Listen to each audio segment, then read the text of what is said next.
Everyone নমস্কার সবাইকে। I hope you guys are doing great and well. I am Gautam artist here. আর আশা করি তোমরা সবাই ভালো আছো। আর ফেস্টিভ সিজন অলরেডি শুরু হয়ে গেছে, তাই সেটাকে আমি মনে রেখে তোমাকে আজকে এই টিউটোরিয়ালটা শেয়ার করবো। চলো without further delay let's get jump into the video. Makeup শুরুর প্রথমে স্টেপ আছে ক্লিনজিং, টোনিং আর ময়শ্চারাইজিং। তোমার face would be clean always and hand also. তারপরে দেখো তোমার স্কিন টাইপ বলছে তুমি একটা তোমার পছন্দের ময়শ্চারাইজার ইউজ করে নেবে এবং ভালো করে অল ওভার ফেসে স্প্রেড করে নেবে আর সময় দেবে অ্যাবজর্ব হওয়ার জন্য। ফেসে দেখো ভালো করে আমি ময়শ্চারাইজার অ্যাপ্লাই করে নিয়েছি, এখন পালা ম্যাসেজ করে আমি অ্যাবজর্ব করাবো স্কিনের মধ্যে। আর একটা ভালো কথা, হেয়ারটাকে ক্লিপ করে নেবে। তুমি যে আউটফিটটা পরে অবশ্যই বসবে মেকআপ করার আগে। ড্রাই স্কিনের জন্য অয়েল বেস ময়শ্চারাইজার আর অয়েল স্কিনের জন্য ওয়াটার বেস ময়শ্চারাইজার, এটা তোমাকে মাথায় রাখতে হবে। Now my skin prep is proper done.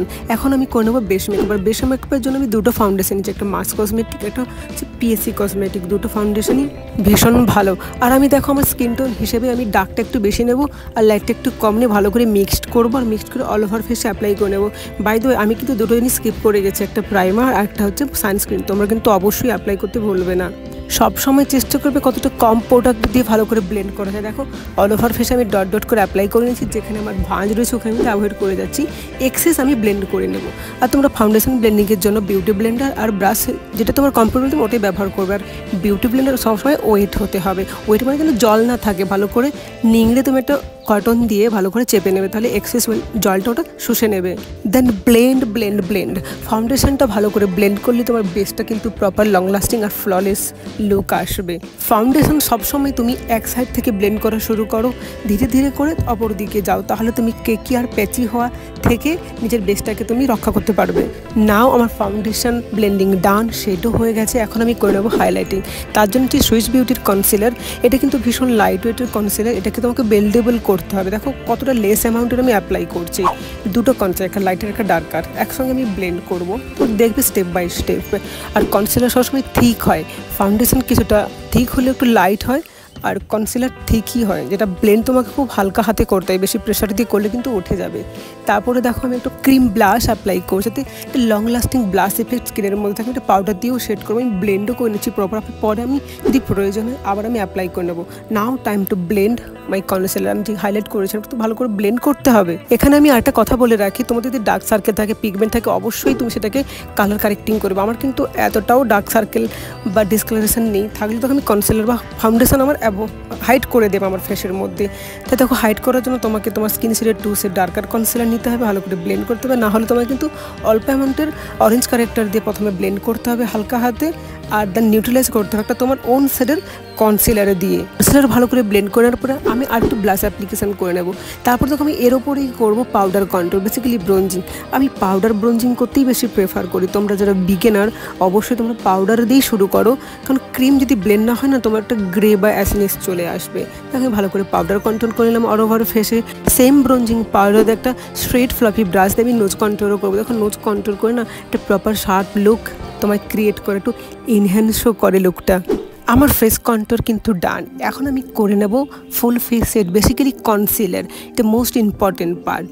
Concealer সেটের আগে ভালো করে একবার আন্ডার আই ব্লেন্ড করে নেবে, তারপরে একটা পিজা পাপ নেবে বা তুমি পাউডার আর ব্রাশ দিয়েও করতে পারো। ভালো করে না ব্লেন্ড করে নেবে পাউডারটাকে, তারপরে এই পিজা পাপটাকে যদি প্রেস করে করে তোমাকে সেট করতে হবে, long lasting under eye crease আসবে না। দেখো ন্যাচারাল ক্রিজকে রিমুভ করা যায় না, ওটা থাকবে কিন্তু বোঝা যাবে।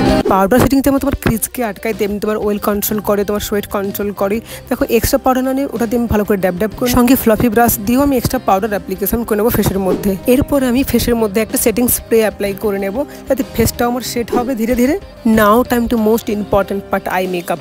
আই মেকআপ করার জন্য তোমার আই বেসকে না প্রেপ করতে হয়, তার জন্য 2 শেড লাইটার কনসিলার, এটা আইভরি শেড বা তোমার স্কিন কালারের শেডও তুমি নিয়ে অ্যাপ্লাই করে ভালো করে ব্লেন্ড করে নিতে প্রপার। আর ব্লেন্ড করার পরে তোমাকে কিন্তু অবশ্যই শেড করতে হবে। তুমি ট্রানজিশন কালার দিয়েও শেড করতে পারো বা কম্প্যাক্ট বা লুজ পাউডার দিয়ে শেড করতে পারো। আই মেকআপ করার জন্য এখানে আমার অল টাইম ফেভারিট একটা আইশ্যাডো প্যালেট নিচ্ছি, 1-in-1 প্যালেট বিউটি গ্লেজের। তার সঙ্গে একটা দেখো ফ্লাফি ব্রাশ দিয়ে আমি একটা ট্রানজিশন কালার অল ওভার লিডে অ্যাপ্লাই করে নিলাম। অপরদিকে আইতে সেম সমানভাবে আমি ব্লেন্ড করে নেব ট্রানজিশন কালার। পুরোপুরি মিডিয়াম ফ্লাফি ব্রাশ দিয়ে দেখো সেম শ্যাডো প্যালেট থেকে ডার্ক কালার আমি জাস্ট আউটার কর্নারে দেখো ভালো করে অ্যাপ্লাই করে জাস্ট মিডিল পর্যন্ত আমি টেনে নিয়ে আসবো। আমি অপর দিকের আইতেও সেমভাবে অ্যাপ্লাই করে নেবো। এই মেকআপ লুকটা তোমরা যে কোনো ওকেশনে ইজিলি করতে পারবে। সেম শ্যাডো আমি ওয়াটার বটম লাইনেও অ্যাপ্লাই করে নেবো স্টেপ বাই স্টেপ। এই আই লুকটা কমপ্লিট করার জন্য তোমরা চাইলে শিমারও অ্যাপ্লাই করতে পারো, চাইলে একটা স্মল উইংয়ের লাইনারও অ্যাপ্লাই করতে পারো। দেখো এখানে আমি লাইনার অ্যাপ্লাই করে নিলাম ভালো করে। তো লাইনার অ্যাপ্লিকেশন খুব সময় দিয়ে তোমাকে ধীরে ধীরে করতে হবে। সেম শ্যাডো প্যালেট থেকে দেখো আমি একটা সিমার অ্যাপ্লাই করে নিলাম আইরির বরাবর, সঙ্গে আমি ব্রাউ বোন ইনার কর্নারও হাইলাইট করে নিলাম ব্রাশ দিয়ে। কন্টুর আমার ডান চলে। এখন আমি কোনো ব্লাশ অ্যাপ্লিকেশান বেসিক্যালি পাউডার একটা বড় ফ্লপি ব্রাশ দিয়ে সেম শ্যাডো প্যালেট থেকে আমি নিলাম, অল্প অল্প করে অল ওভার ফেসে অ্যাপ্লাই করলাম। দেখো ব্লাশ লুকটা কতটা ইনহ্যান্স করছে ফেসের মধ্যে। Now add some highlight, glow highlight on ওর ফেস। তোমরা ফিঙ্গার দিয়েও করতে পারো, তোমরা লিকুইড হাইলাইট অ্যাপ্লাই করতে পারো। আমি এখানে ব্রাশ দিয়ে সেম শ্যাডো প্যালেট থেকে দেখো অল্প অল্প নিয়ে সি মোশনে অ্যাপ্লিকেশন করছি। দেখো ভালো করে ব্লেন্ড করছে, কোথাও এক জায়গায় ফেলে রাখছে না, নাহলে কিন্তু লুকটা না প্রপার আসবে না, এক জায়গায় হাইলাইট করবে ফেসের মধ্যে। তোমরা ভালো করে দেখে নিয়েছো ফেসের হাইলাইট পয়েন্টগুলো কোথায় কোথায়। আর এখন আমি করে নেবো আইব্রো। এতক্ষণ কিন্তু আমি আইব্রো ডান করিনি, চলো আরও লুকটাকে ইনহ্যান্স করে বিউটিফুল করে তুলি। আমি দেখো এখানে ডার্ক ব্রাউন নিয়েছি ফরএভার 52 এর আইব্রো পমেড। আর দেখো ভালো করে আমি ধীরে ধীরে করে আইব্রোটা ফিল করে নেব যাতে লুকটা ইনহ্যান্স করে আরও। আই লুকটাকে আরও ভলিউমাইজ করার জন্য আমি করে নেবো মাস্কারার ডাবল কোট। তোমরা কিন্তু এভাবে মাস্কারার কোটিং করে নিও, আর বটম লাইনে কিন্তু অ্যাপ্লাই করতে ভুলবে না। নাও টাইম টু অ্যাপ্লিকেশন লিপস্টিক। আমি চেষ্টা করি নিউড রাখার, নিউড আমার ভীষণ পছন্দের। আমি আরেকবার মেকআপ সেটিং স্প্রে অ্যাপ্লাই করে নিলাম ফেসের মধ্যে। Here is a final look. বলো তোমাদের এই টিউটোরিয়ালটা কেমন লেগেছে? বেসিক্যালি আই মেকআপটা যদি ভালো লেগে থাকে don't forget to subscribe my channel, like comment share করতে কিন্তু ভুলবে না। আর যদি কোনো সমস্যা হয় আমাকে অবশ্যই কমেন্ট করে জানিও, আমি হেল্প করার চেষ্টা অবশ্যই করব। বাঙালির প্রিয় পুজোর ডোর স্টেপে এসে গেছে। চলো ভালো থেকো, পুজোতে আনন্দ করো। Bye bye.